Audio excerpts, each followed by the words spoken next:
Hello and welcome back to the Eternal Dawn channel. I am your captain, Straw Hat Lucas, and today I'm joined once again by my lovely crew. Once more, we are missing our beautiful navigator, Miss 3-Day. Everyone send her your best love in the comments, please. Let's go around and let everyone say hi real quick, starting with the first mate of the Eternal Dawn channel, Mr. Kube of the Red Sea. What up, guys? Man, I'm excited for this session. It's a perfect time to record a chapter reactions. So it's pretty cool. Excited. Yeah, I can feel the electricity in the air. Next up, the helmsman of the crew, Mr. Nak Reacts. How are we doing today, Nak? I am doing grand. What's going on? I am stoked for this chapter. I absolutely love this one. Can't wait to get into it. And yeah. That's what I like to hear. And last but certainly not least, one of my best friends in the whole wide world, the head cook of the Eternal Dawn, Mr. Vexus, the lurking legend. How are we doing today, Vex? What's good, YouTube? It's your boy Vexus, the lurking legend. Y'all just call me Vex. I'm vibing. I'm ready. I cannot wait. It's always a blast hanging with the crew, talking One Piece. Let's get right into it. Yes. Now, right into chapter 1144, A Time for Warriors. We're going to be starting, as always, with the cover page today. Only Child Yamato and the Holy Inurai Shrine Pilgrimage, Volume 29. Liberating the Girls, and Minamoto, the Carpenter. Anyone got some thoughts on this one? Big Odin energy. Before we get like super into the cover story and chapter itself, can we just take a minute to understand it's been 100 chapters since Gear 5 reveal? That's what that means, right? 1144. Like 1044 was the first. That's the first chapter I was like actually current and active for in the manga. This is a milestone for me, guys. So and for a lot of people in the community, a lot of people got it around then. So crazy. It feels so surreal to have been on board for as long as I have now. And I'm glad to be here, but like that's Dude, crazy, right? 100 chapters, 3 years. You just got me very sentimental. I'd say about 3 chapters away from me hitting 100 chapters weekly with the series. It's what a monumental moment. Like that is insane to think about. We are 100 chapters from the reveal of Gear 5, and so much has happened since then. Oh yeah, it's been crazy. But like Nak, you said big Odin vibes. I kind of pick up on that for sure. I also they knocked everybody out because there's this like chick with the mask on. Like there's a bunch of people knocked out, but I'm just like, who? I don't like it. It's actually crazy. They went for equal rights and equal lefts, I feel like I love that Yamato is bigger every time we see her. I don't know if it's because she's actually eating now or like her spirit is filled up, but like she's just getting big. What if she grows to the size of Kaido now that like she's living her best life? I don't know, man. She just keeps getting bigger, man. This is nuts. Honestly, with the progression since the first cover story of Yamato, I think we're also getting a bit of Yamato being recognized or appreciated by the people. Remember, beginning of the chapter, there was only a select few who liked Yamato, but because of being Kaido's a kid, there was still there was still some hostility towards Yamato. So I feel like it's a good way to show that there are things changing. Yeah, that's what I mean by Odin energy. All the girls are running up to her and stuff. Can we talk about how Otama looks like she's been scrapping, so she definitely helped in the fight? Like, let's go. Go. She was involved. She probably soloed. Joined in the crew. Yeah, that's what I'm thinking. I know my boy Time Lord. He's on that Otama Solos gang. I'm right there with you, BK. I wouldn't be shocked that legendary. I wouldn't be shocked that if once we get an origin of the Wano, maybe ancient kingdom, stuff like that, because it's becoming very clear. There's going to be like an opposite dynamic between the Kozuki and the Kurozumi, like Odin and Orochi, but instead of like being sworn enemies, being sworn allies, coming back together, type of thing. Because it's constantly showing those two families like an interaction, and I wouldn't be shocked that this is actually a representation of maybe how it was during the voice century. Like both families, like I've already talked about the And- Kurozumi always had, but there's always a Kurozumi connected to ninjas, and we know the Kuzuki are known to write the message and maybe working hand to hand, back in the day. So that would be interesting. Isn't Otoko? Isn't she a Oh man, you just said it. Otama. She's a you mean. Koizumi, isn't she? Yeah. Otama. Yeah, my bad. Otama. No, not Otama, Otama. yeah. Otoko. I'm talking about Otoko. She No, is no, also Otoko's related to one of those families, right? No. She's No, related to so I am Yasui. confusing the two. She's Yeah, Yasuo adopted yeah, daughter. Yasui was yeah, a I know. Yeah. daimyo, but he wasn't a Kurozumi. Yeah. Of course. Or Kazuki. Yeah. Big fan. I think I was just confusing the two. Oh yeah. Sorry. Almost like I we didn't gotta get remember our what licks TDs back were. from the stream last week. Lucas, after how long we spent in Wano, you still don't get you don't have your Wano lore in hand. Come on, Lucas. Come on, Captain. Oh yeah, my bad. Oh man. I think that Crazy. the biggest takeaway from this is like this cover story is either about to pivot to something more major, maybe, or like a different kind of I don't know. This chapter of this cover story I think is kind of bookending right here, right? And maybe even the full cover story. I don't know. I honestly feel like Oda's gonna like ride this one out for like 50 plus more chapters or so. Like this is the only cover story we're gonna get for the rest of One Piece, maybe. I don't know. Just to really grind some people's gears. I don't know if he wants to do that, but do we all fully believe that Page One and Ulti are gonna be on Yama Gang? Like Yeah. I don't know, like I'm with you on that Oh, for no. sure, my man. they're kind I of don't like think so. siblings or like step siblings in a way, like foster siblings, I guess. I don't know, because like Kaido did raise those two, so like I don't And know. they're not very like, independent, you know what I mean? Credit as a father. yeah, I will. But I'm just saying that, like, to add to Vex's point, those two aren't very independent. They've followed forever. They're not going to go off on their own at this point. They need somebody to follow. Well, and then I just don't we've know seen what if happens I when can see maybe they them- do go off on their own. It like they just Yeah. got completely toyed around with, and Yamato had to come and save them. I just I don't see them turning a page, and becoming good, quote unquote good guys. You know what I mean? Like I couldn't see them aligning themselves with the same beliefs that Yamato has. It doesn't need to be Well, good guys, because remember, yeah. you have that twist in Dressrosa with the gladiators following heroes. They're all considered to be murderers. And then you have the same thing with the Scarabs at the beginning. They were all a bit like there was this one person that basically they followed type of situation. And I think it'd be more like they won't be like full on good guys, but more like they'll be able to serve for redemption. It's kind of the thing, in their Well, own way. Look Maybe at under Yamato Odin. they'll do something else. Yeah, Odin Odin was reformed not a everyone. good guy.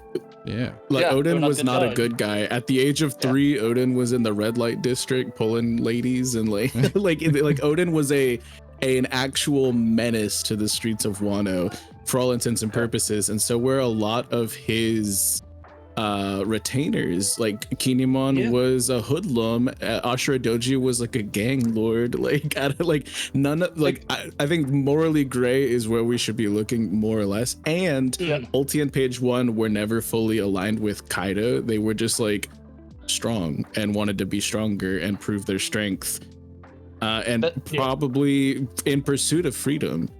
Like I don't know. I could see this going out several different ways, but I don't think that them turning a page, pun intended, I don't think that is like, I don't think that's Glad you necessary. caught that.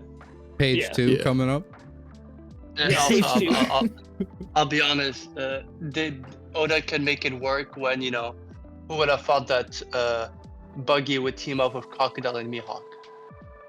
Yeah, You know what I that's classic. I see You're him right. definitely Yeah. following. Yeah, you know they what I don't mean? Like, need to be there's good the people, twist- like in The hero twist sense, can be but crazy in One Piece. The redemption twist can always everywhere.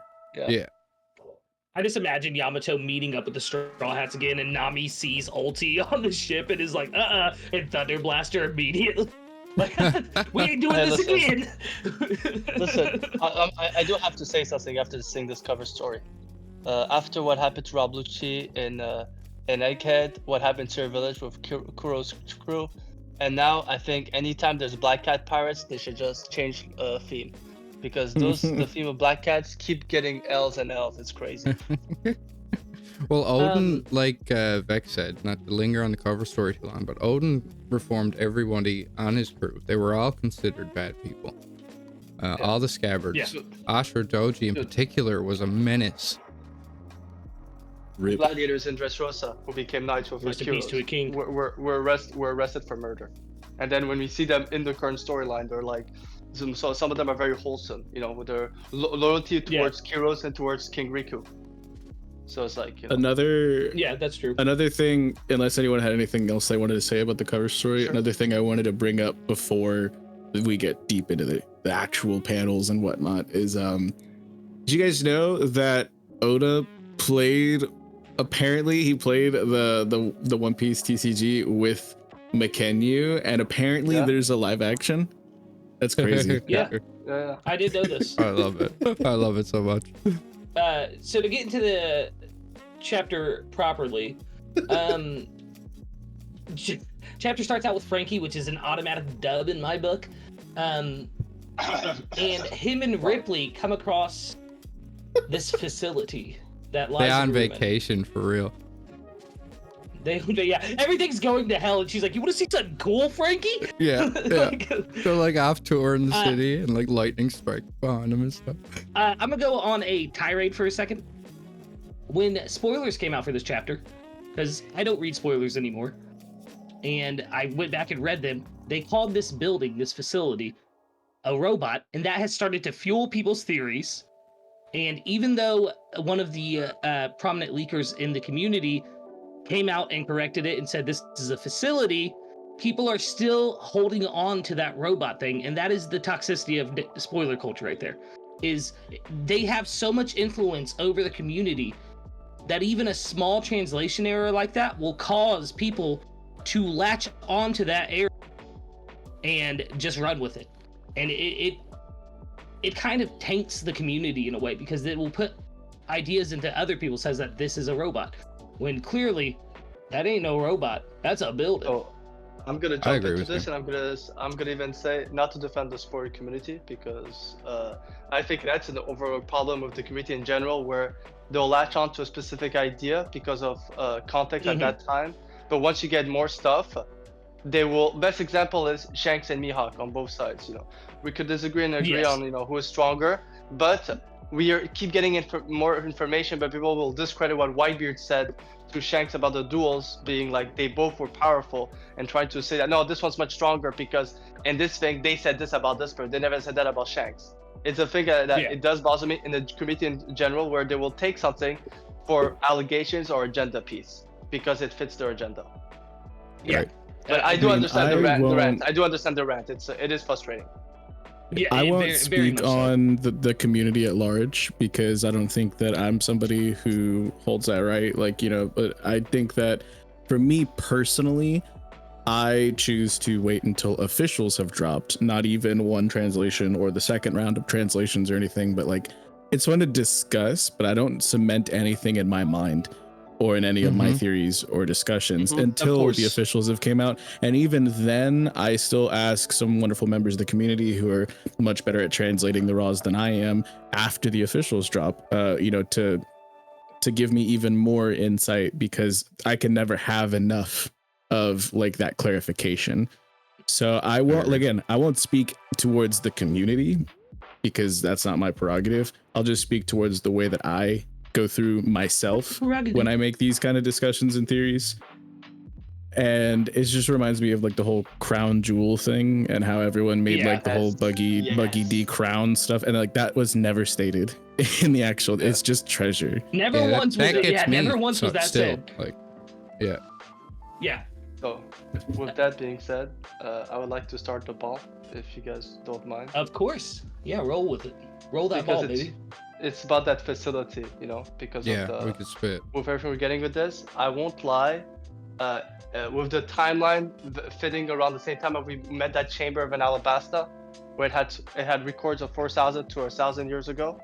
this one being 63,000. It kind of gives me, when you look at it, or scroll back up, Lucas, when you look at the Felicity at first, it gives me the vibe of original O'Hara or original Punk Hazard of the Void Century. The four, especially if you look at the O'Hara tree, it has a similar shape in the way it's done, and it kind of makes you think of, what if, they're trying to recreate this in the old stories, you know what I mean?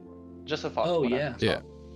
Well, about these like first couple panels, there's two things I do want to point out. We've been speaking of the Fishman Island parallels a lot, and right off the hop, what's happening here is exactly what was happening with Robin in Fishman Island.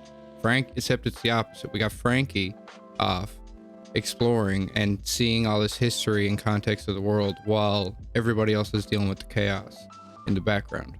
And then the second thing I noticed about this building in particular is the fungus type things all around it. The overgrowth is very unique to this particular section of Elbaf.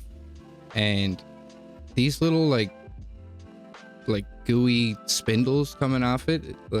Bex, I'm sure you'll love this, but is that like spider webbing, like coming off it, similar to the spider in Thriller Bark? You see up dangling from the trees. Like this looks like a den of sorts. This looks like a facility that got taken over by some experiment. And we know paramecia is just a translation for mycelia, which is fungus. And I'm wondering if this was where initial experiments on that took place. So maybe this could be like what we saw in the mural, a devil fruit factory. That's kind of where my mind has gone with, because I saw the same thing. The whole aspect of the fungus and moss growing off of it, very, very good catch right there, Nak. I did not know that about paramecia and mycelium.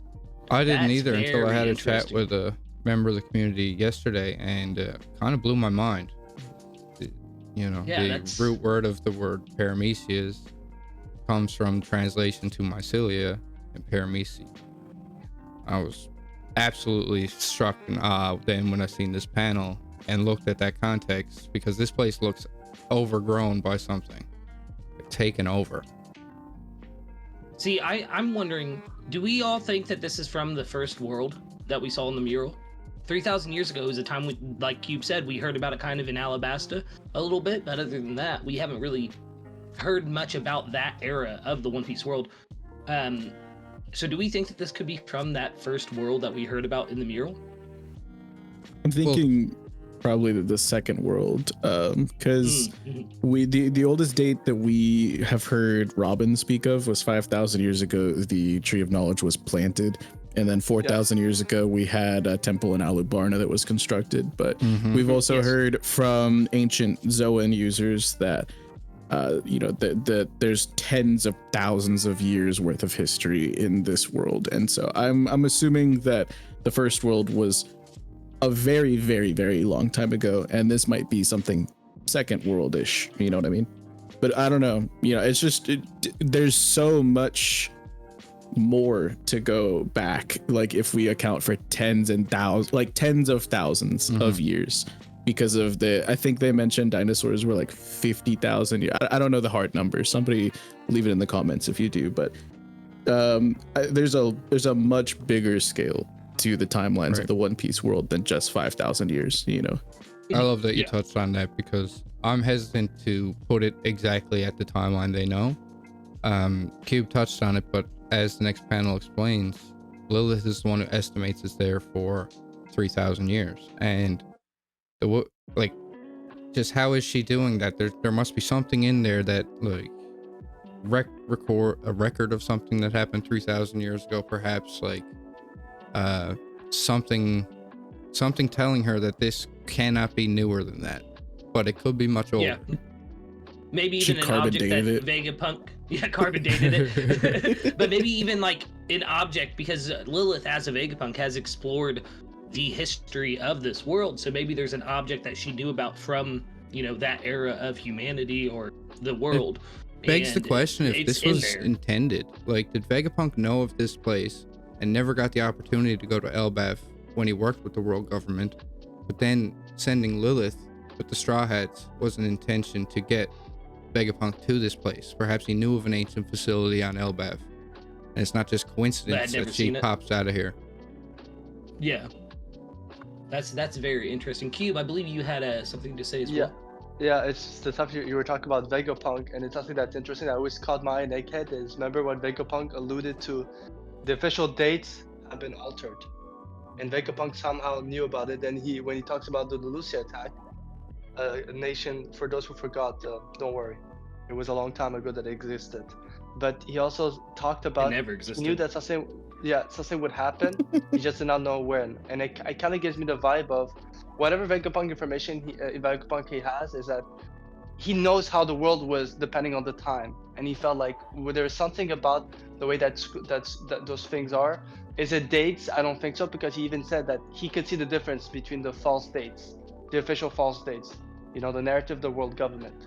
So I do feel like Vegapunk had a breakthrough in the last 30 years, which enables whenever he analyzes something, he's able to analyze everything as a whole and say, yeah, that's at least 3,000 years ago. Like maybe technology, maybe a type of substance or something, but it feels like, something happened with Vegapunk, because he did the same thing in Egghead. Shaka was basically saying that he found better dates, and it shows that the official dates are wrong, and he's sure of that. Which is interesting. Like, what is Vegapunk's secret when it comes to the dates? I have actually two things I would like to bring up, and I was going to bring up one first, but writing off of what Cube had just mentioned, I kind of want to bring up the other one first instead. So we've been introduced to the concept of time travel through Toki's Devil Fruit, and she was existing about 30 years into the Void Century and was able to travel forward only in time, is what we knew. But is there, I don't know, and I'm not riding this theory. I think it's interesting food for thought, though. Is there any credence to the fact that this might be something from like the future, that where they actually figured out a way to travel back in time, so the numbers could be even more skewed in that, like, maybe it was like 100 something years old then, and it went like 1,000 years back, and so it's like figuring out the actual date, is going to be even harder than what we're like. I don't know. I'm not, like, again, it's like, it's a rough idea. It's not really a theory, but it's like, it's interesting because if Oda's going to introduce one half of time travel, is there going to be a point where he introduces the other half? And a lot of people have speculated. There were a lot of theories a couple years ago that were speculating that One Piece is a cyclical series of events. And with us seeing what we saw in the mural, it would make a lot of sense if there was some connection tying to the past and the future together. Yeah, the cycle theory. It's very, very prominent. I like this There's because that several, would mean yeah. that facility is Frankie from the future. No, I'm joking. Okay.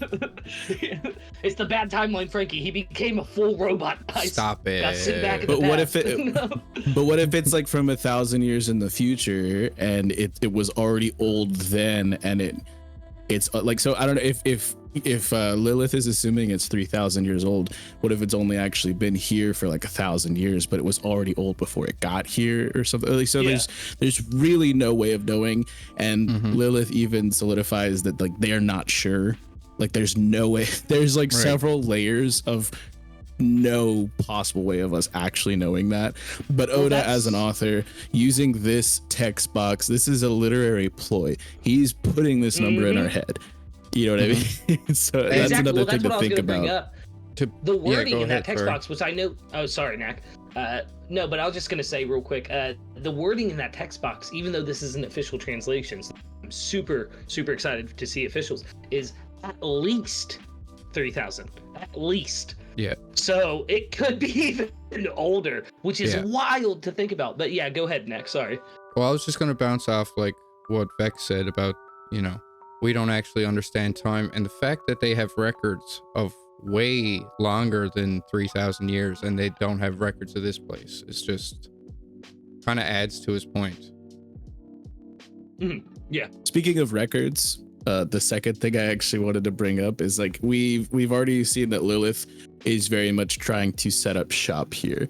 And this is obviously what is mentioned in the chapter. This is the place to do it because of this potential ancient technology. and it's protected for like at least up until this point. Now we've got Holy Knights walking around, but like this seems like the best place for Lilith, and they seem pretty stoked about it. I'm pretty stoked about it, right? But we saw also at the end of Egghead, Punk Records took off into the sky on a cloud, and who was recovering it? My boy Hairdoes. Do we think Hairdoes and Weatheria are coming here right now? Like, what if that is, dude? That is so spicy. Like, I'm hyped for that. And that's maybe how we figure out what's on the astral, like the top layer of Elbaf or something. Yeah. But like, that's so cool to think about, because like Punk Records has to be brought to Vegapunk wherever they are, right? Yeah, and check it out, dude. The egg on Egghead, the Punk Records itself, the giant egg that is cracked in half, is slightly askewed, leaning to the right, just like the facility that we have right here. I'm just here for it. Askewed, like, leaning to the right. I'm absolutely here for it. There's like, I was talking in Dak's server, Daksake, the goat, you know him, you love him. But I was talking in his server briefly the other day about like, he had posed a question like, who all do you think is coming to Elbaf? Because there's a ton of theories that like we'll see Shiki, Enel, Urouge, Big Mom, Kaido, like all these like. I'm like, someone said Hairdoes. I don't see that.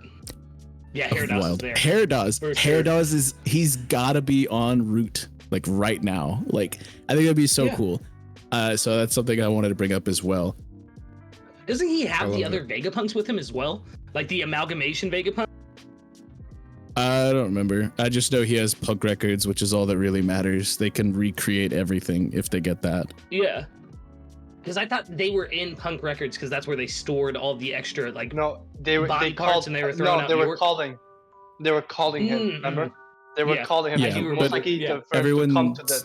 Yeah, they're calling him. Yeah, everyone's been talking about Urouge or Enel possibly mingling in with the current arc, and like us figuring out here on Elbaf more about the past of Burka and stuff like that. Dude, Hairdoes can do all of that. Like let's go. Like, let's go. That's something I kind of need. I didn't remember that I needed that, but I remember being really hype about it at the end of Egghead. You guys can like go back through the Eternal Dawn lore and figure out like when that was, but like I remember being so hype about that and the Cloud Loft technology and everything at the end of Egghead. But so much has happened here on Elbaf that like this just like reignited that like almost smoldered flame, Yes. So, hear me out. When you were saying that with Hairdoes connection, and now there's Vegapunk, the fact that yes, we have Lilith and Frankie, but we also have Ripley, who's a teacher. I'm not even wondering the reason why, the O'Hara, why Clover made shop at O'Hara. What if it's because a long time ago, Clover, the one who's been everywhere, has also seen this facility? Now I'm wondering, is going on bigger parallels, Ripley being a teacher, and we know that, who was the biggest teacher in the world? It was Clover. So I'm wondering if, that could also be like maybe that's how you found, because Clover seems to have found some sort of enlightenment in this world. So it could be one of those places as well. Yeah. Ooh, I just realized something because of the connection of Vegapunk and Clover. What if some of Lilith's breakthrough about the timeline and everything can make sense on stuff that Clover has said to Vegapunk a long time ago? Because Clover is the voice century expert from Vegapunk. So, So I'm even wondering if it goes back to Clover. I could see Clover becoming relevant again very, very soon in the story, especially with Robin being at the Owl Library. I know that there's a lot of chaos ensuing right now, but we have to think of the aftermath of that once the Gods Knights are defeated and they just introduced Shamrock. Yeah, like with the name, like that. There's been people who have been kind of speculating that we'll get more on his history. So I'm here for that. But another thing tying to the Hairdoes connection is, what do we see interrupting them talking about this facility? Immediately Bonnie starts freaking out and sees a giant thundercloud. Like, dude, it's literally so well set up. That's like a parallel to Weatheria, possibly. Like a flying, like sentient cloud that can affect the weather. Yeah, dude, come on. Dude, what if Weatheria shows up right after this and dissipates that cloud with their knowledge of weather? Like, Dude. they're perfect to defeat it. I think Frankie could Are we handle it, cooking? and so could. But like, I think so. I'm gonna be honest. I kind of think so. Like, because, like I said, I know Frankie and Ripley could handle this thing, no problem. But Yeah, but think thunder is Paradox a more doing it. prevalent issue because of the whole Ragnir thing, right? We still don't know Yeah. exactly what's going on with it, but we've seen crackling. Like, if there was something here to control or sedate that quality of Loki or Loki's Loki's weapon, that would really put a damper on some of the issues, you know, throughout this arc. So I think that would be really cool as well. Like Hera's coming in, being a weather wizard, being a goat, and helping put out the fire by, like, remember when they were leaving Saba watch Odi what I do with this after the string. return arc? But he made it rain on those Marines, and then maybe being able to dissipate the electrical charges, like the lightning he's the goat. Dude, He yes. would literally solo this arc, I think. Like, let's take it a step further. All of the time skip gurus come back. Heracles no, comes no, in no. and starts defeating. Don't do this. Like, You mean Louis Arnault? yeah, I'm Louis kidding. Arnault. Oh Heracles. my god. Hear me I'm out. kidding. Oh my god. You're talking about time skip gurus, because we all definitely, Kuma and Vegapunk did have an idea on where to send the Straw Hats. Like, there was a purpose, right? Yeah, I'm of course. wondering if the purpose was like, we know there's some sort of prophecy, and it's much more deeper than just Joy Boy. So we don't know what Vegapunk actually knows, but it could be connected to Ooh, that. yeah, true. What if it's something Yeah. about Frankie the whole Frankie stuff isn't being able to use cybernetic, but was able to understand scientific facilities. But because in a way, Frankie's knowledge wasn't through Vegapunk, it was through his laboratory, his first laboratory. You know what I mean? Yeah, Like, bro. and what did he discover? He discovered a secret bunker, a secret side to the laboratory. So now I'm even wondering, With that big what if pirate Frankie's button, gonna what if Frankie's gonna discover something in this facility that no one has No. discovered in years? and Dude, put it used I- as No, well? no, because then he's gonna He blow blows it it up. That's his track record. Yeah. Don't put But that no, evil on him. That would be hilarious. Hold on. If, What if though? Because I've been saying recently that I think a lot of Egghead reflected what happened during the time skip. You know, we saw Herados again. There was a couple other instances. I can't think of them right off the top of my head right now. But what if that is the case? What if he does find a secret lab in here and he's like, oh, a pirate button. I'm not gonna press that. But this time it's not an explosion button. It's actually like a pirate button. Since you, like, I don't know, it would just be hilarious to me. Like, Don't let this man in that facility. Whatever you do, Lilith, Yeah, do he not will- let this man Yeah, in that please. facility. if He you has do, a bad track handcuff record. him. His What's hand's those gonna barrels extend. together? No. Imagine this is definitely crackhead idea, but imagine if this could have been one of the Crackhead idea. one of the places where they built automata as well. Because we know they built Ooh. automata on the moon, but they also definitely had to build on Earth. And this is old enough, you know, maybe to Dude, I love that because the mural, obviously, you know, there's factory significance and potential moon and sky significance with the mural.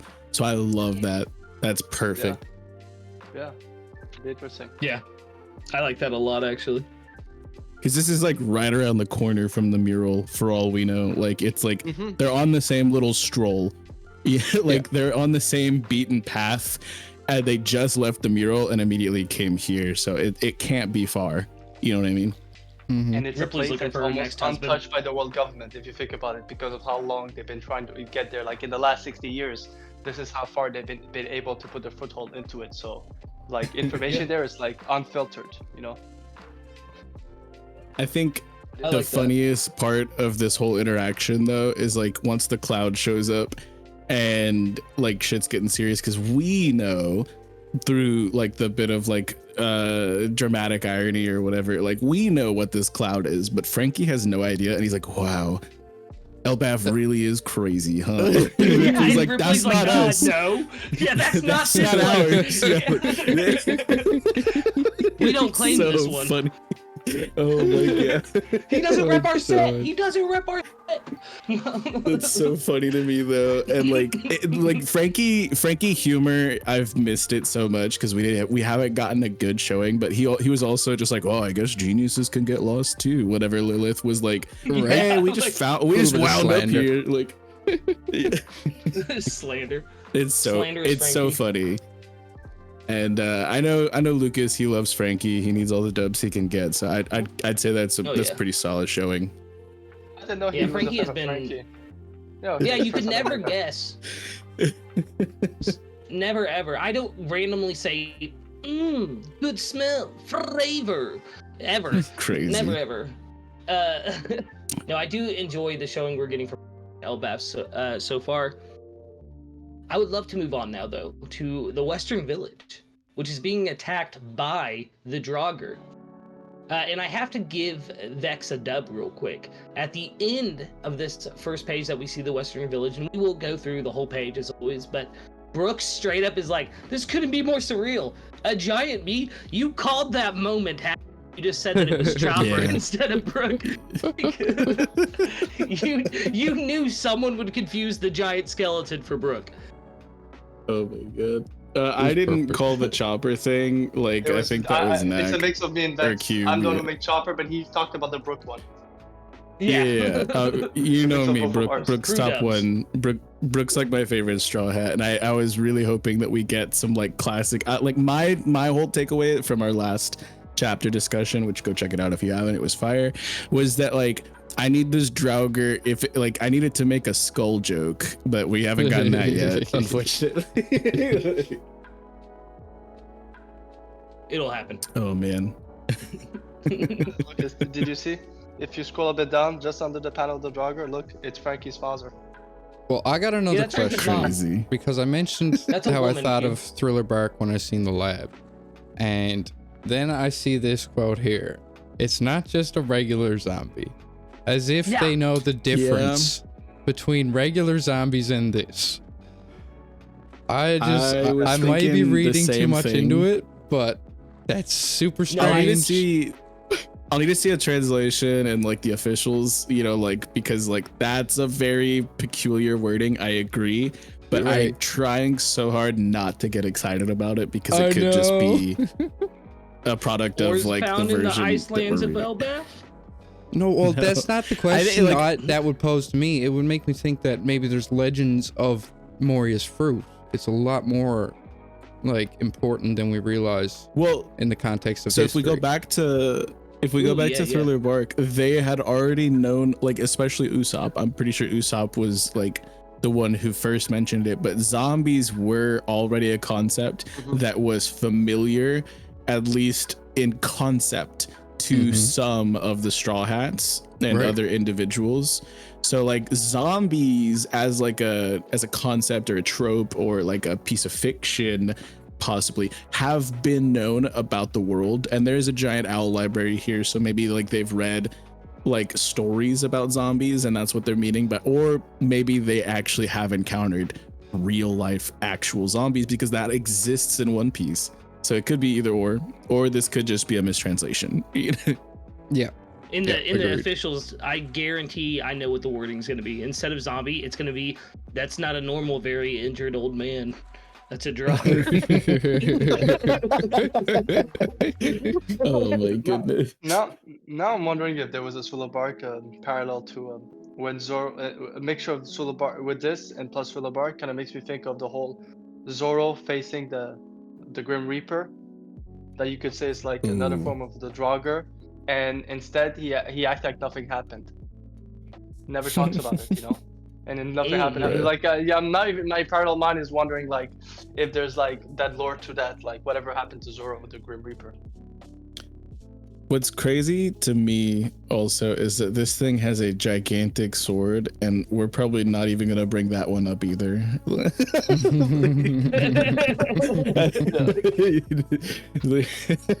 You think Zoro could fit that in? Never mind.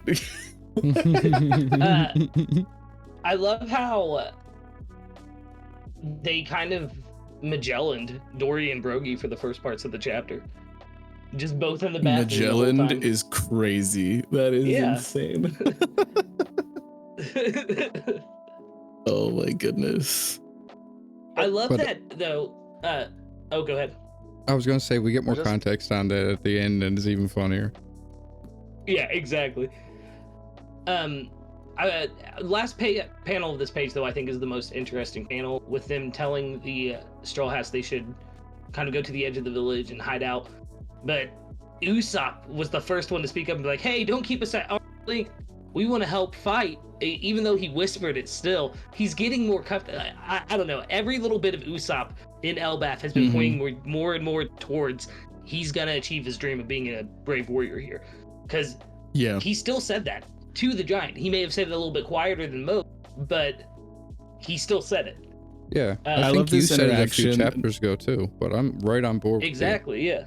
Yeah, I love this interaction, not just for like the Usopp, because when I was reading it, I was like, wait, what is this? What is this text box pointing to? This is Usopp saying this, like, but I don't love it just for Usopp. I also love it for the giants, because a lot of people have been throwing around some shade and some slander, myself included, saying that these giants are made of glass and saying that they ain't shit, and if it But worked they're for ready to Dory and go, Brogy, eh? they'd be helpless, and and especially with what we've seen from Shanks' allied crews, like people were calling his like allies under the red hair pirates like the puddle pirates, because they're they're so protected that they don't need to know how to fight, because nobody's gonna beef with that flag, right? And so like I can understand why a lot of people are thinking these giants are not having a great showing, but they're literally face to face with the Yonko crew, and they're saying, no, you guys hit the bench, we will defend our country, instead of them just going and running to a Yonko crew. So if Shanks hangs around here regularly, this leads me to believe that they don't let Shanks pull all of their weight either. You know what I mean? I love it, Yeah, maybe because I was Shanks in the only- same place as you. I was like, this just shows like a different level of civilian than we're used to, because last chapter we're Yeah. talking about how the Draugr swiped him out, and it was like, oh, this is going to be a problem. Then this chapter it's like, no, we got this. Like this is what we live for. You guys Yeah, go and find somewhere to trust. hide. Not only like the old giant warrior pirates either, it's every older civilian of Elbaf. Everyone that was at the party is like, nah, pull out them baby, we going at this. Like, Yeah. It's also Colin, Our which is really, I'm boy. so hyped. I'm so hyped. Into the dude. next Like, page, Up for please, because So this wait, was just amazing. Before, I have one last thing. Yes, It's man, again on spit. my Brook agenda. Is again this thing of the comment that Brook made at the end. Like he was the one that made the conclusion that there's more. It's I think in Whole Cake where, for a reminder, when he was introduced, he said that he's a scaredy cat about everything. But yet again with Big Mom, by instinct he knew not to be scared, and he was not he's affected smart. by her fruit the same as others. Like Yeah. Brook knows something. He's just not antisocial Brook. He's not maybe remembering. He's like forgetting the details of it, but he still had those instincts, muscle memory. Because that's quite Yeah. interesting from Brook to make. He's the only one who made that. Oh, there's more than one person. There's more than two people.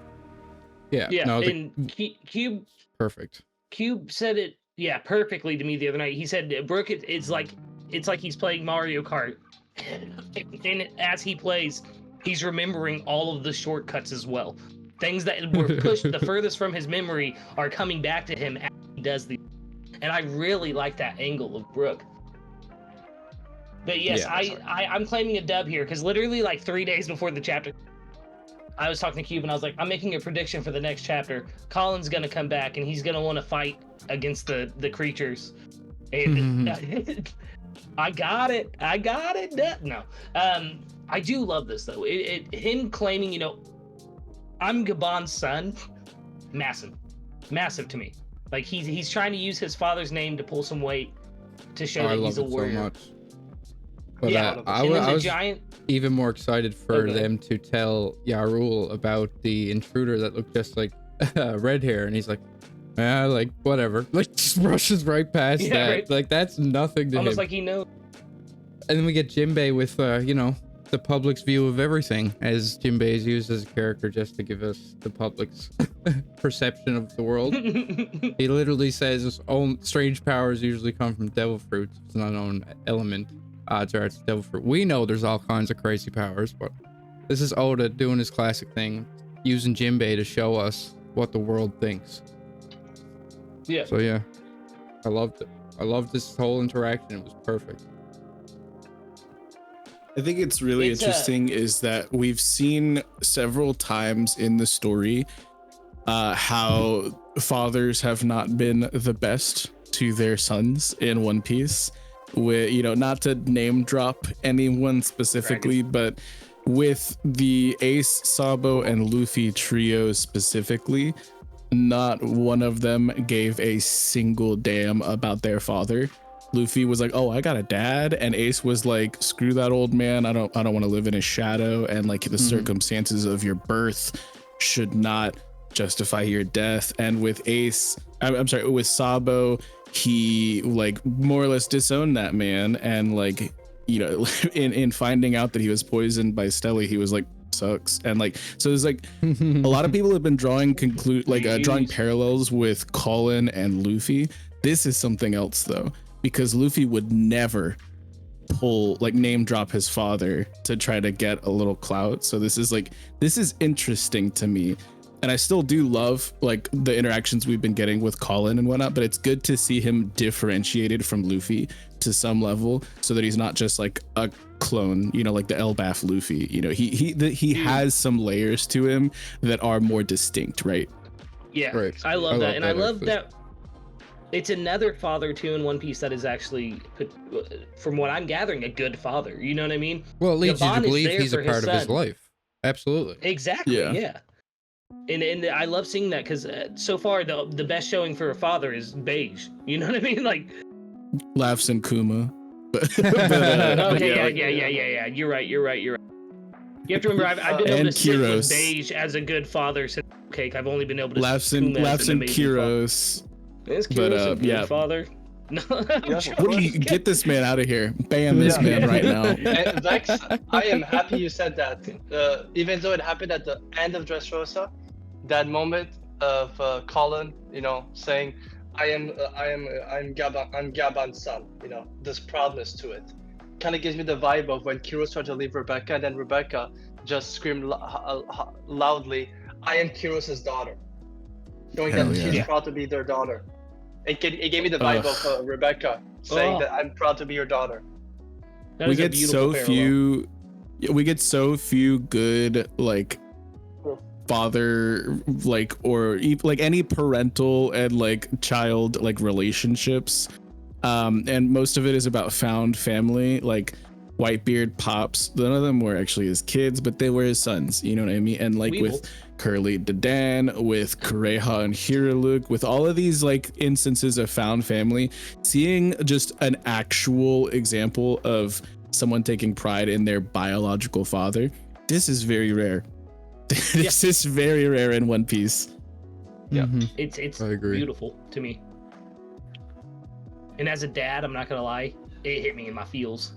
Even if the giant being like, you know, well, you're not Gabon. Like, straight up just crushing this little boy's I mean, it's a harsh dose of reality, but it's much needed, because Colin is very likely about to charge headlong into a situation that is He can't potentially really, really dangerous. Yeah, like Yeah.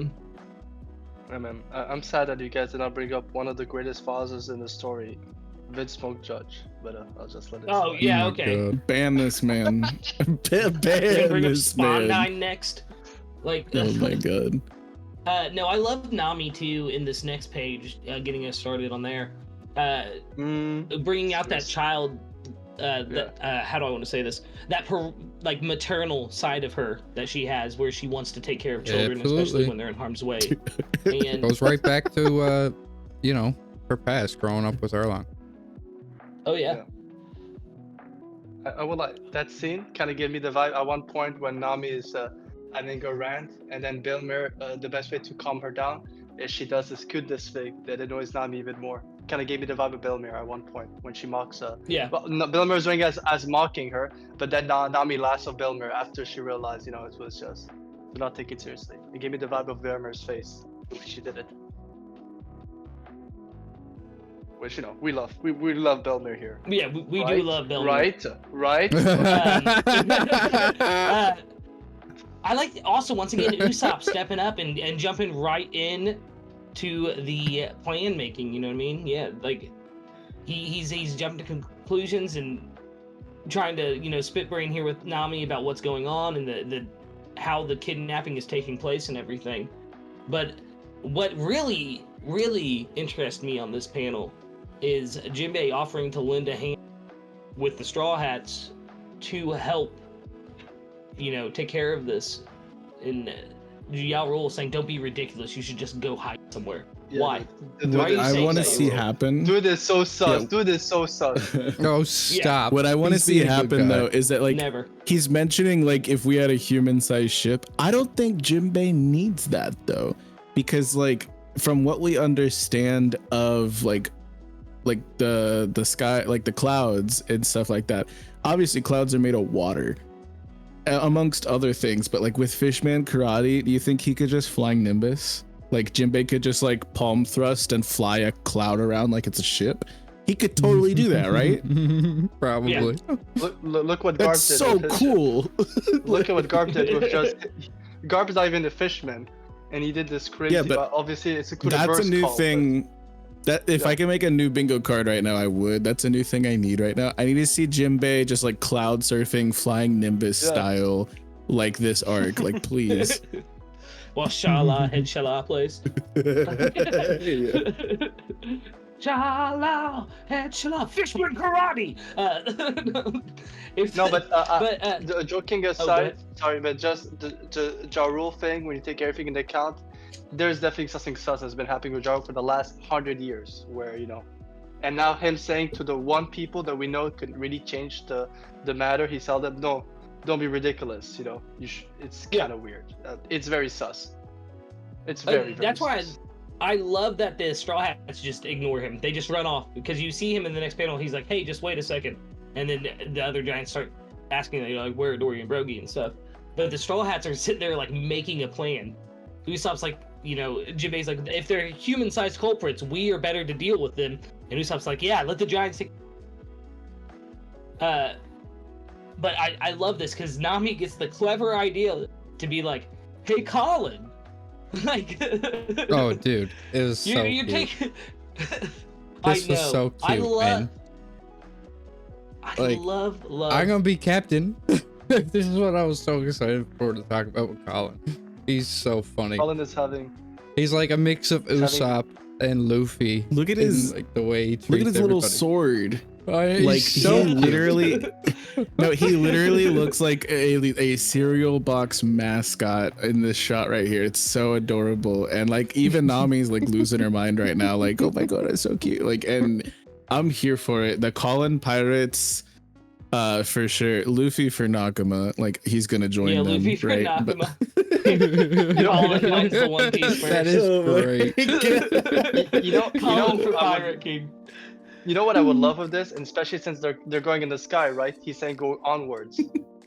Remember what if we get a Garp with Scopper parallel of Marineford is when, let's say, Scopper is fighting, suddenly they see a ship out from the sky, and it's like Colin's version of Luffy coming to Marineford. But they're going onwards, and it's really like this young rookie coming with those powerful people behind him, and he's leading the fray. Kind of gives the Marineford appearance of Luffy.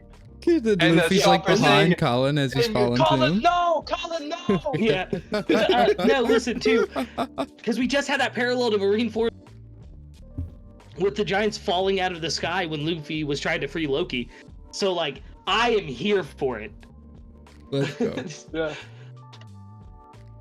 Because But if we're don't know how speaking Colin about Pirates- Yeah, if we're speaking about new Nakama agendas, I think that's a perfect transition into this next bit where we see where we see Gunko, the one and only, jamming out on a tone dial to Brooke's song. Like that's so crazy. Dude. This is Listen, so good. I don't know how anyone can miss out on the fact that she's jamming out to Brooke's song or what a Lucas. TD is. But if someone did, they like Fake fan. go watch my chapter to see what I'm talking about. But I I don't know what you guys are again doing, like I really do like that we're getting again like we spoke so long about in our last discussion for 1143, right? Is the characterization from these villains. And it's not just Gunko, but we are getting a strong showing from Gunko, like right as we pivot into this neck of the chapter. And it's like so interesting to figure out like what she's all about and how Killingham and Summers interact with her as well. And I'm just like, I'm Oda's on a roll. Like I haven't actually been so on board with a villain like since like Doffy and like Monet back at like fresh after the time skip, you know what I mean? Like Kaido, sure, he had some moments that made me interested, but that ended up kind of flopping in the end for me at least, and for I know a lot of other people in the community. This is so good though. This is such good setup, and like that's one of the reasons why I love Monet and Punk Hazard so much, is because I felt like there was a good amount of characterization that we got, and then they utilized that to further characterize Doflamingo once we started to get to the end of that and into Dressrosa. So I could see so much getting set up right here, and I'm absolutely in love with it. So you brought up Deadness of Gonko. I won't lie, the one that cracked me up was I think it's Killingham, right? The other on God's Night, when he says you shouldn't mock other people's interests, Summers. It's dude, that had me dead. Like it's giving, you know, layers to the God's Knights. They're not just robots. Oh yeah, you said it, layers. This is personality. It's perfect. Like these are people, like we spoke about last discussion, that clearly have some inkling of each other, but no like actual personal experience. They're learning about each other at the same time, and we're getting to witness that. So we're getting their personality and their motivations for things. I love it so much because it's inspiring all sorts of theories out there now. But I do want to say how funny it is that he looks just like the embodiment of a celestial dragon right now. He's a dragon with a friggin' like space helmet on. It's so funny. Yeah. I might be a little bit biased with like how much I appreciate what we just got from Gunko, because food, which made her absolutely elated last chapter, and now music, which we're seeing kind of like soothes her and is of her preference this chapter. Food and music are literally two of my favorite things on this planet. And so this character is moving way up for me, you know. Go ahead, Lucas. Sorry. Found her way right. No. Found her way right into the minute you started. I see exactly where Vex is going. No, it's wild that we brought up Herados earlier. I know I joked about like other connections to the time skip era and stuff, but right here is another one of them. With her listening to New World, which is a Soul King TD that came out during the time skip. Come on now. It's right there. Like that's ever since you pointed that out to me with the Herados thing, I've been thinking about it in like, yeah, here's another example of it. So there is something, and this is very theory based, that people have been talking the last couple of years, and it's the music aspect. And I won't put it, I'm putting some credence to it because of what happened to Kuma's father. So people have been saying that every time like we get Marijoa, it seems like it's almost silence of sound, like, you know, there's no sound at all. And then when Clap started to sing, the second he sang, it was like a death sentence.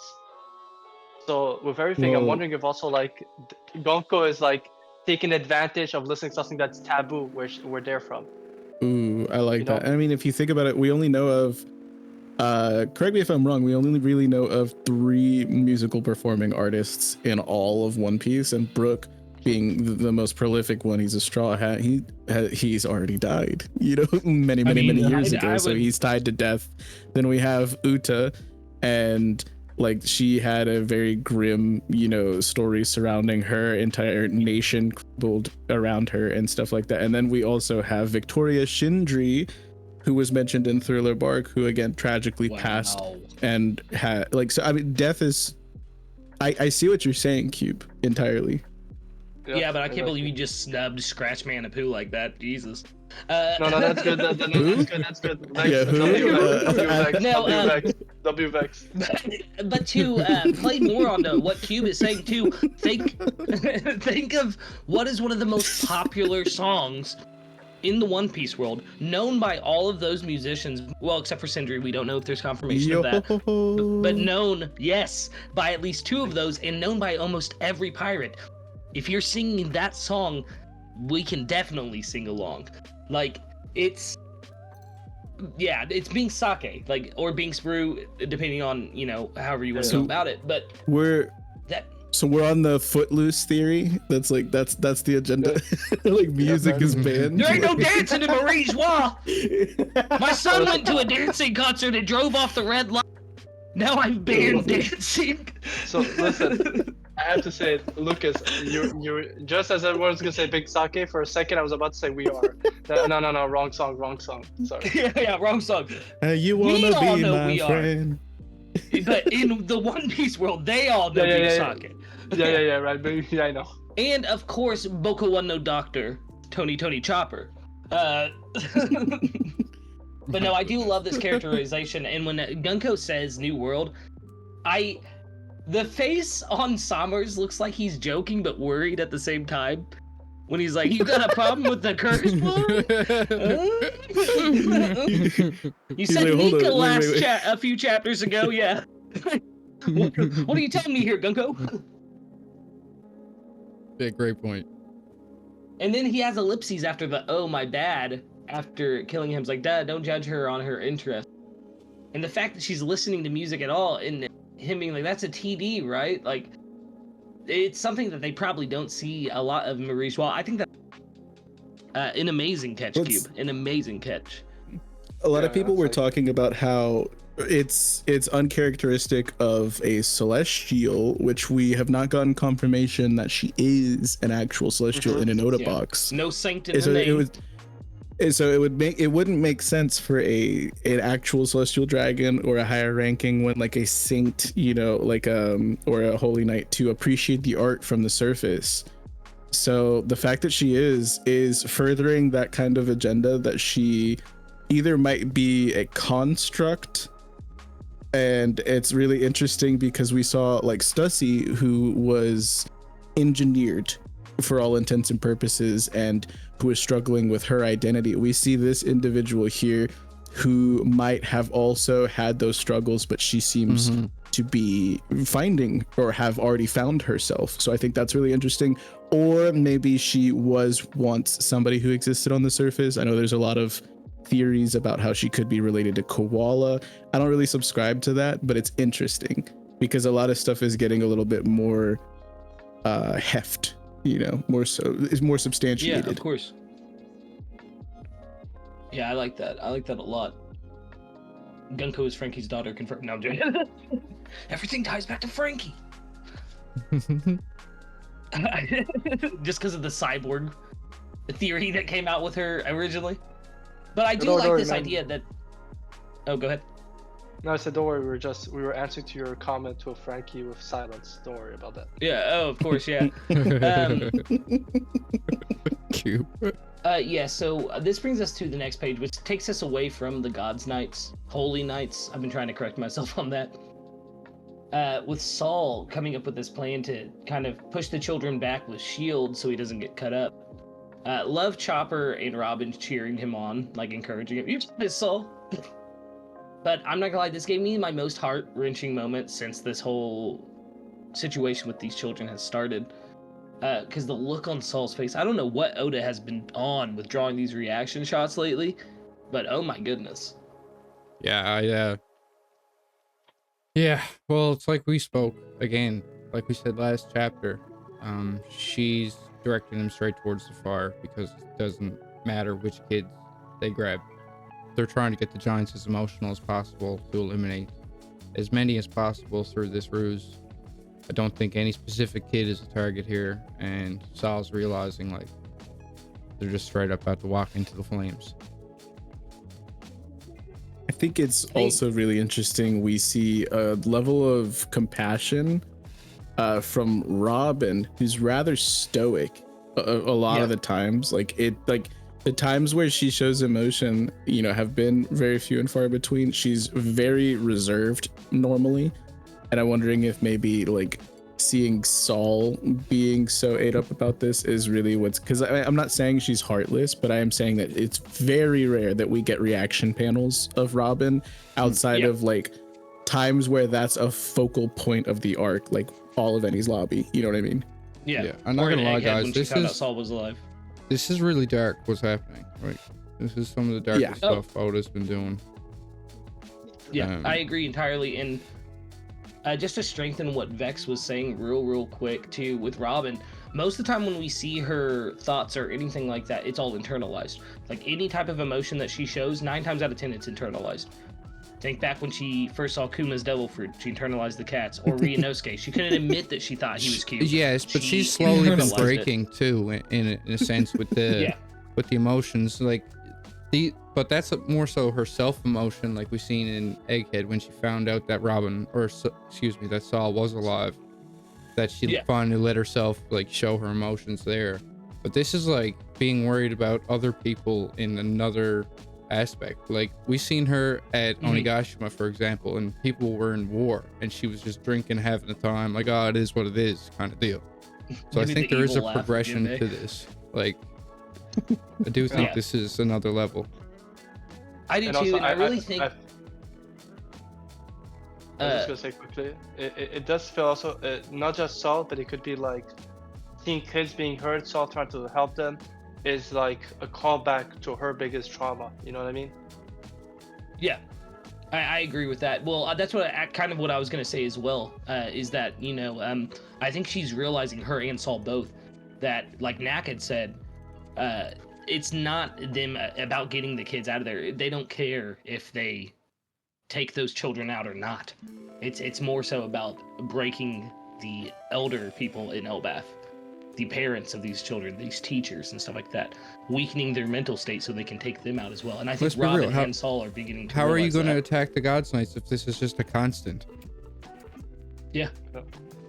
How do you attack them if you have to protect your children at the same time? How many are you going to let go in the attempt to go get the God's Knights right now? Like they're saying like they must be close here, but what are you going to do? Leave? You can't. I think, remember with Vegapunk during the reaction piece, he talked about how the Ancient Kingdom was winning, and then suddenly the tide changed. I'm wondering if one of the techniques they did is they started, if the Ancient Kingdom is supposed to be like, quote unquote, like people, not the good guys, but at least, have a good heart, might, a bit like Luffy and Odin, might have a good heart, but don't realize when their way of expressing their freedom affects other people's freedom. What if they start going after their kids, doing stuff that's so immoral that even the strongest army had to back away? I can't. Those are my kids. To go back onto what we were saying at the beginning of the discussion this week, we talked about like the cyclical nature of the story and the cyclical timeline theory. This could be a tactic that was taught to these Holy Knights by the Gorosei or Imu or whoever leads them, because they're inheriting devil fruits that they know are compatible together. You know what I mean? Like it's with how long the Gorosei and Imu have been in control, it would not surprise me at all if they didn't know, okay, we need to get these devil fruits to make sure that we have the advantage.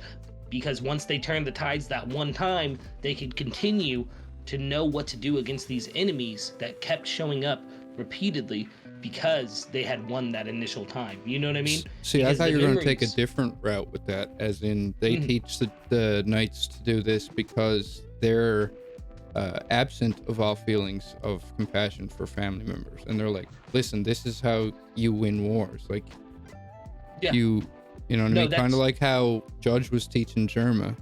He wanted them to have no feeling. Yeah, it could be, well, they kind of go parallel hand in hand, right? If you teach them these types of warfare tactics, of course they would have to separate emotion and everything else from that. And a big part of that is how celestial dragons in general are taught to behave on Marie Joie. Everyone below you is an insect. They do not matter. I mean, we watched St. Charlos come into Sabaody and just shoot people left and right for walking in front of him or what have you. It's an inherent trait of celestial dragons to be that way. So to include warfare tactics on top of that, straight menacing.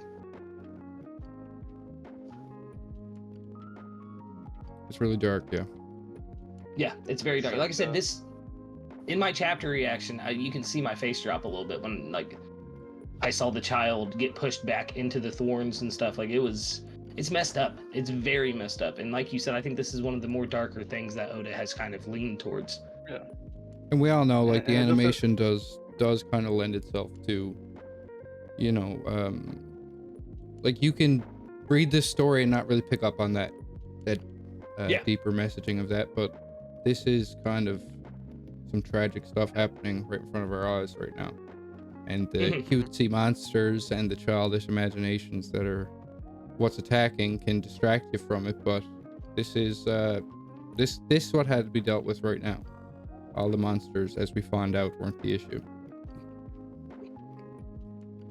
Yeah, I won't lie. The whole it's all trying to help the kids. So basically, if they get close to the kids, it hurts them. But then when it bypasses and able to stop the kids, it hurts the kids instead. It kind of gives me the vibe of people turn into toys. And remember, whenever they try to tell the truth, it just, you know, sounded like craziness. And then they said, oh, they also have this one has an illness. And then they brought them back to the factory to, you know, redo the contract, limit their freedom a bit more, you know, like there's only one path to undo it type of thing. You had to wake up, you had to put sugar to sleep. It kind of gives the vibe, you know, like there's no loopholes. It's a dangerous like it ability. simultaneously, it kind of like chicken wings, you know, like one of their arms, you know, like in this, like there's a ticking clock going on right now, and significant amounts of collateral damage through these passive means. And then aside from that entirely, there's also gigantic monstrous kaiju like things just like wrecking the countryside. So it's like it's really honestly so brilliant. And it's also just crazy that like not only did the people, you know, perpetrating this, not only did they just have a nice little picnic, now one of them's just jamming out. Right? Like they are so chill. They have not lifted a finger or broke a sweat right now. And all of Elbaf, including other villages, not just the West Village, but like all of Elbaf is completely flipped upside down right now. Oh yeah. And I like that it kind of shows too that the God Knights are, even though they're listening to music and chit-chatting and all this, they are still aware of what's going on. I don't think that Fenrir showed up of its own volition.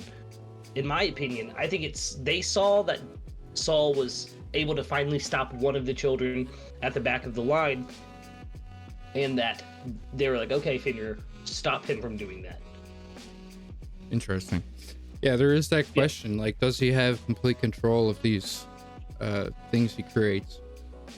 If they're a being, because like the salt, or like if he pulled a weapon, obviously it wouldn't be animate, like with a brain. But that is a good question. Yeah, I wonder the same thing reading this. Well, see, I don't see them as homies, right? Like they're not living in that natural, or they don't have that free will of having a soul inside of them, in my opinion, which is a concept we've seen proven in One Piece. So it makes me think that killing him probably has some kind of control over their consciousness, which maybe he can tap in to see. Because if you look through the panels with the Holy Knights previously, he's kind of like, they're having their conversation and stuff, and at first he's sitting at the table. He's still sitting there, but he's kind of like looking off lazily, half listening to the conversation, in my opinion. Like, that's just how I read it. The way I... He only really... real quick, but he's only really chiming in like at the end of the conversation there, and I'm wondering if it's because he's splitting his perspective through the eyes of these things. Maybe not literally, like he's not seeing through their eyes or whatever, but he's aware of their surroundings as well as his own, kind of thing. Sorry, go ahead, Vex. So I'm thinking it could be something. So like the text bubble specifically, where who's pointing, is Sommers pointing out to Killingham, or is Killingham pointing out to Sommers that grown up is going all out to try to save the kids? I think it's Summers. It's Sommers is pointing it out to Killingham. Yeah. And then the monster interferes. That's a soft confirmation, but it's kind of enough for me as of right now to believe that Killingham is like kind of marionette mastering, like, because it wasn't intervening. Like the Fenrir didn't show up until it was, but like the sequence of these panels is literally like, yeah, it's too convenient. Suggesting you know what I mean? that, yeah. So I like, yeah. Yeah. Actually, everything you guys are saying is, and we know that it's a trope, or at least a fable that Oda has been inspired many times throughout the story. Kind of gives me the vibe of the whole Peter Pan's shadow. You know, the actual story of Peter Pan. Peter Pan's shadow is not like, does have free will. It's an extension of Peter Pan's will, and depending on how at that moment, whatever Peter Pan wants, the shadow acts according to that. Kind of gives me that vibe. So they're still connected. They don't have to actively, but their state, depending on the state of the person at that time, the thing will act on it. What would be the most cracked is if it was like I don't know, like with the Rinnegan, like if like the six paths, like this guy could see through each of these like beings, you know what I mean? Oh, dude, that would be crazy. Or like if they were like, to put it in like Hunter x Hunter terms, if these were like part of its N, like, and it could just, I don't know, like it's really interesting to me is if he is able to like share senses or transfer senses with one or multiple of these. That'd be crazy. Agreed. And I do want to shout out, I had a conversation with Legend in the community yesterday, Zagrash, about this chapter, and he pointed out how Oda is a genius for doing this exact thing with these creatures, because everybody spoke of the mythology, the Norse mythology references in Elbaf. This is Oda giving us our little mini Ragnarok of Elbaf right now. We have the Needhogger, we have Fenrir, we have the ghosts, we have the Draugr, which are, ancient Nordic warriors said to protect their Jarl. All these things are coming to life, and we're having a battle with all of them on Elbaf proper right now to give a little tiny glimpse of what Ragnarok was. This is his way of introducing it into the story, but not introducing the full aspect of Ragnarok into the story at the same time. I thought it was genius when he pointed it out. Yeah. That is Zag always has such amazing amazing takes. Goated legend in the community. And to go more into the Draugr, we do see that the Western Village has actually taken it down. Yeah. Which is, we were talking earlier about how a lot of people have been seeing the the giants as glass cannons within the community.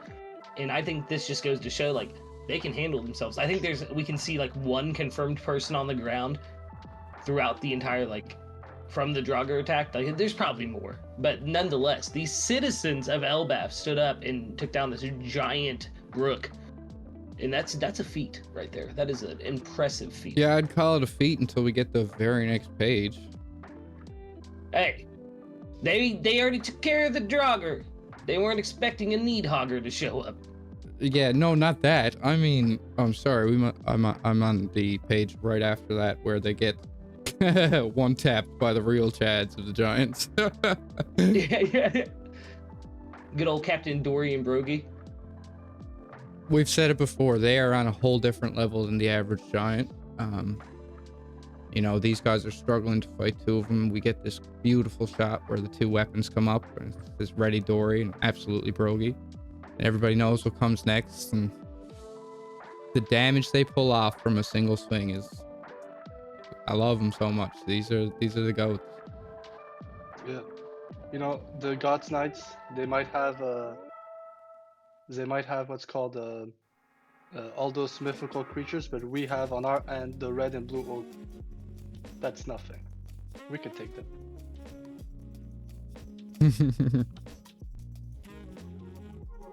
Yeah, it's fantastic. And since we are talking about this amazing double page spread right here, well, it's not a full double page spread, but you guys get what I'm saying. Like, it's look at that Hukaku sovereignty. Every time I see that attack, I'm just impressed by it. Like, and I want Nami and Usopp to learn it even more. Oh yeah. Oh, oof.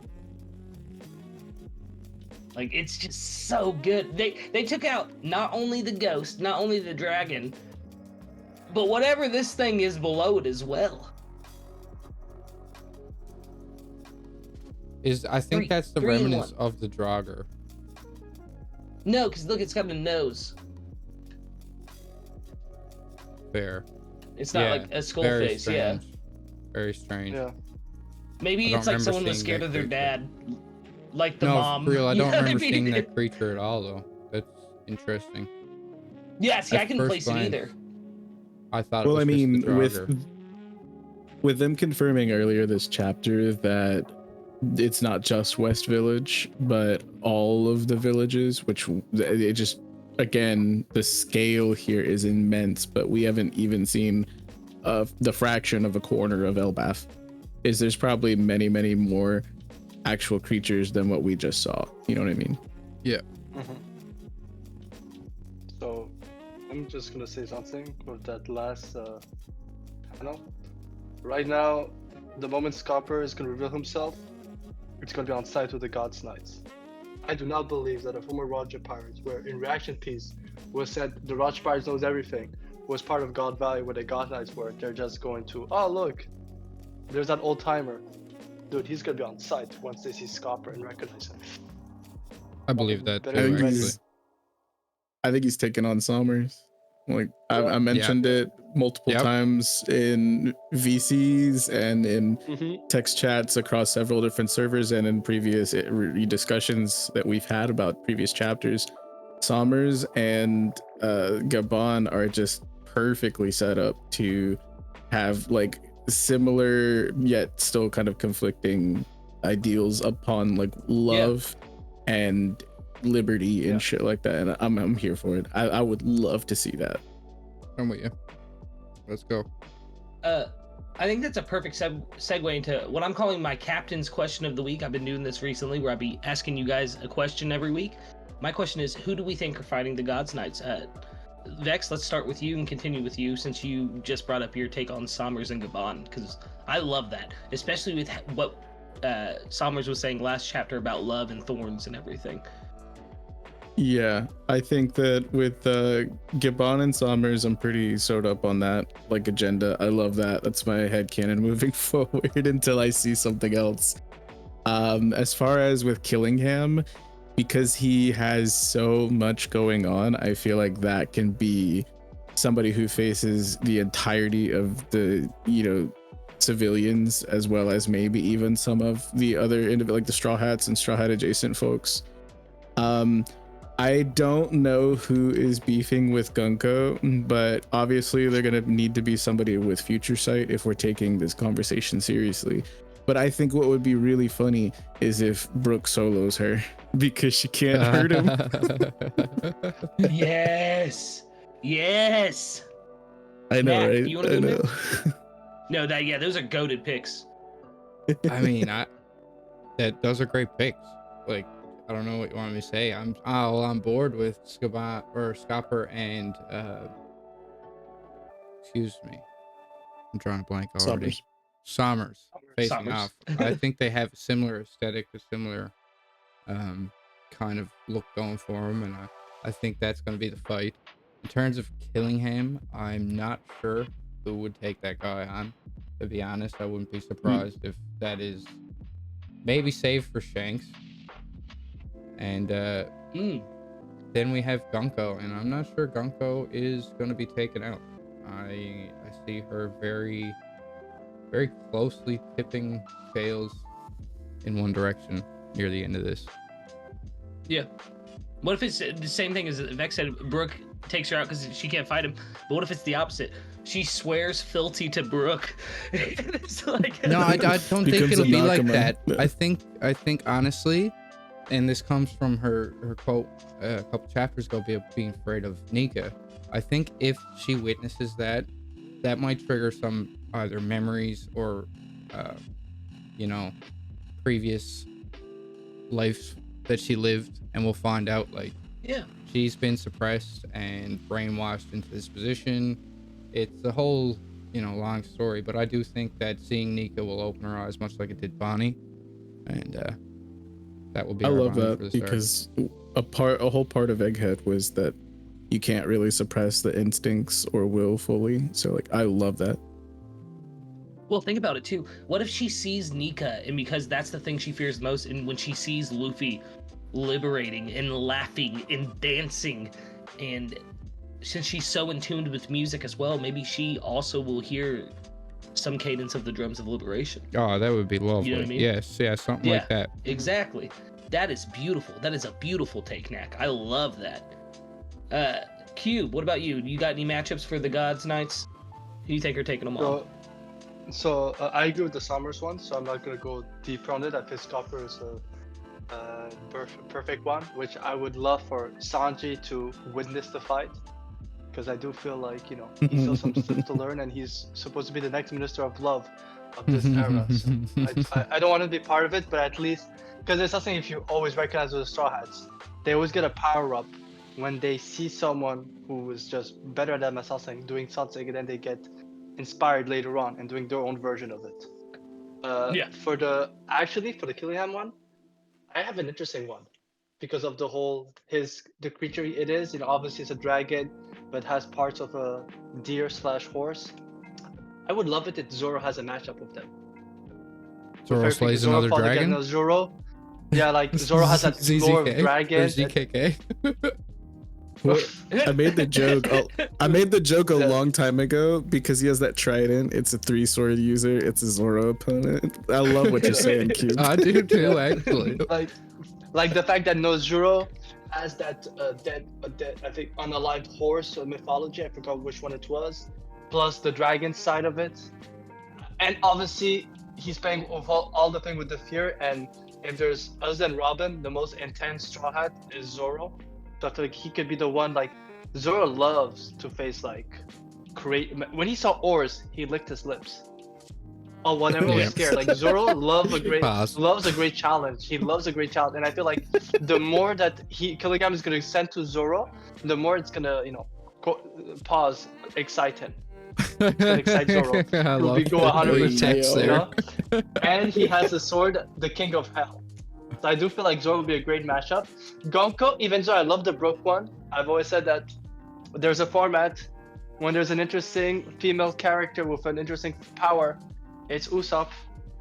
I just feel like, the Usopp might be part of that matchup.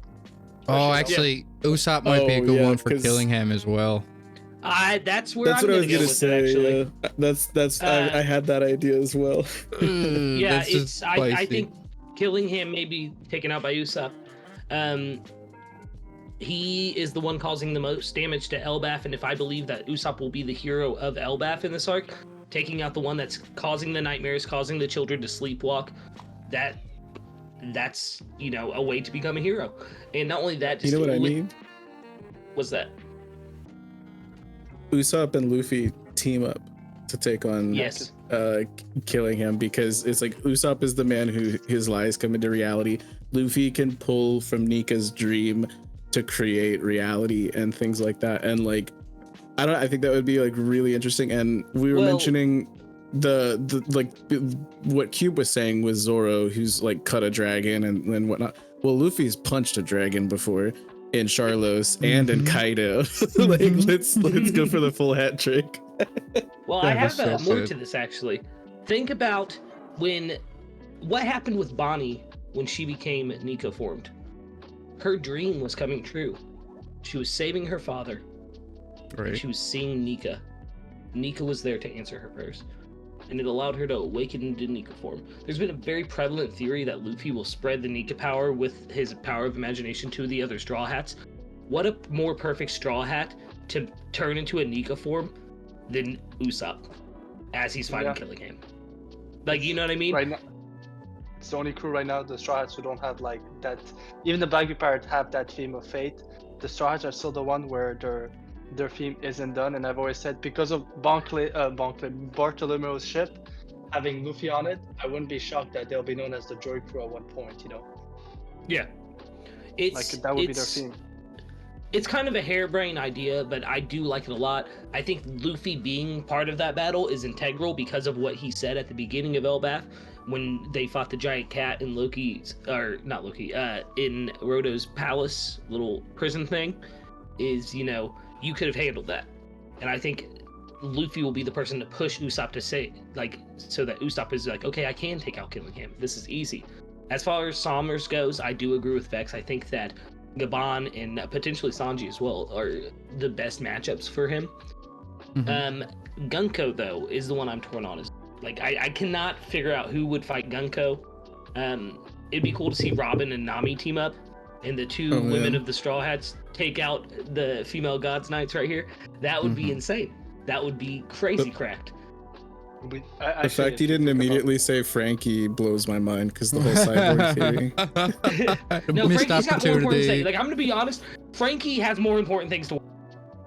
Once this all clears away, obviously he's gonna be making some scientific with Vegapunk, which is on my bingo card. So no, I know what Frankie's doing. But also, because Vex kind of alluded to it, we never said it, but considering they're God's Knight, it would be safe to say, obviously for Zoro, Luffy, and Sanji, I can see them doing a one-on-one with their opponents, but it could be like with the Stars fighting the God's Knight, it's going to be a bit like Thriller Bark, a group effort. A group effort? Like Thriller Bark? Yeah, like 2 or 3. Frankie's going to show up pirate docking. Let's go. Let's Absolute go. cinema. Absolute cinema. I'm okay with it. I'm okay with all of this. Yeah. All right, with that, guys, are we comfortable to lead into ratings and final thoughts? Absolutely. I think we Let's said a go. lot. There's a lot of theory juice in here. That's for sure. There's a lot of... Hey, pause. Pause.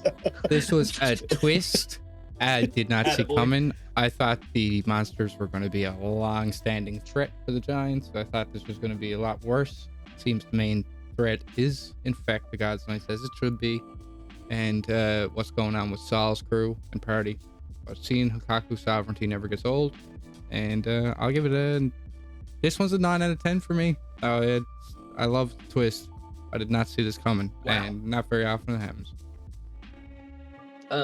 Yeah, that's a high rating from Knack right there. Well, I mean, I just didn't see. Well, I love it because Dorian Broggy did not get a lot of credit in pre-time skip for obvious reasons, facing Mr. 3, and this just cements them. Like, we didn't see anything back then. Like, these are the boys. Everybody on Elbaf knows you can count on Dorian Broggy. Yeah, fantastic chapter. You can crack open a cold one with those boys, yeah. Vex, how about you, brother? Where you putting this one? I'm overall a pretty big fan of what we got. I really loved, like I said, seeing more characterization from our antagonistic front, seeing the efforts across the different parts of Elbaf that we've seen so far, even though we didn't focus on like the Luffy, Zoro, Loki kind of side of things, we did still see a lot. I wasn't super hype about every part of the chapter, but I'm hype enough on the parts that really did resonate with me. I will probably give this like an 8.5, but Here we go. I don't know, depending on how the translations end up in the officials, and after I talk to some people who know a lot more about Japanese than I do, that zombie line could be huge. So it's still rating pending, but I'm giving it a cut above where I normally like cut off for like setup chapters, because we got payoff. This breaks that ceiling for me. Love it. Nice. Cube, what about you, baby? So for me, following my regular format, taking someone's bounty, I'm going with Crocodile's former bounty when he was a Shishibukai, 8.1. Damn. Nice. Honestly, yeah. That's pretty nice too. Yeah. I think for me it had, like Vex said, I think translation could, like, I think it's definitely an 8, but there are some, for like Vex, there's some parts where like it's cool, but translation could make it even better. You know, so it's like, and it's also very action packed, and I do love action, but I won't lie, I hope that Oda won't tease us with that first panel of that ancient facility, because I think that's even like more like enticing than, you know, what we got with the rest of the chapter. Like, you know, this is like lore dump, so but it's a great chapter regardless. Yeah. In my about reaction, you? I gave it a.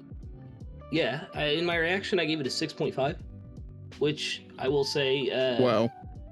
Well, that's an average score. You know what I mean? Just slightly above average. Because it is a lot of setup.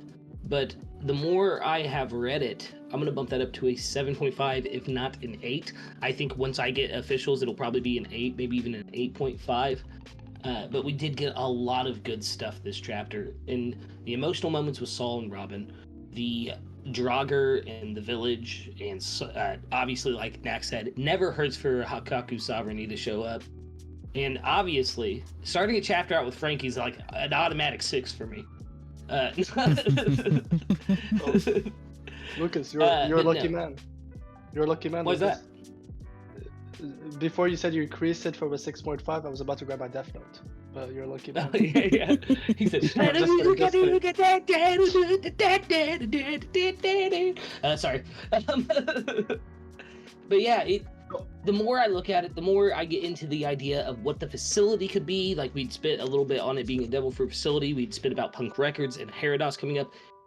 That's why I love doing the ratings like this at the end of these chapter discussions, because it gives me more appreciation for the chapter. Like last time, it bumped it up from an 8 for me to like a 9. Exactly, yeah. Perspective, my bad. Yeah, it's a well done chapter. Once officials hit, like I said, I think that'll be or an 8.5. But right now, I'm gonna go with a solid 7.5 for chapter 1144, One Piece. Awesome. That was beautiful, beautiful. Well, thank you Another all thing for to shout watching. out real quick Yeah, go before we cut out. Another thing to shout out is we got a color spread next chapter, no break week, and we're celebrating the return of the anime. Egghead Part 2, baby. Let's go. Please, the trailer got me so hyped.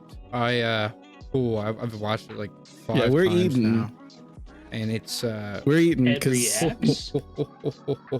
Question mark? Yes. And the one line that I can't stop listening to in the trailer is when Luffy jumps at him and says, you know, we're 100 times stronger than we were 2 years ago. I can't stress enough. Yeah.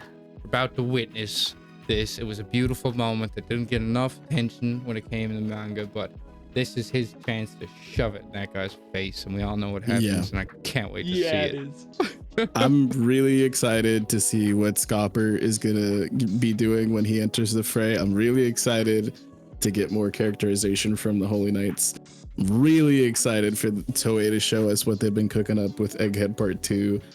And like, we don't have a break week. This is phenomenal.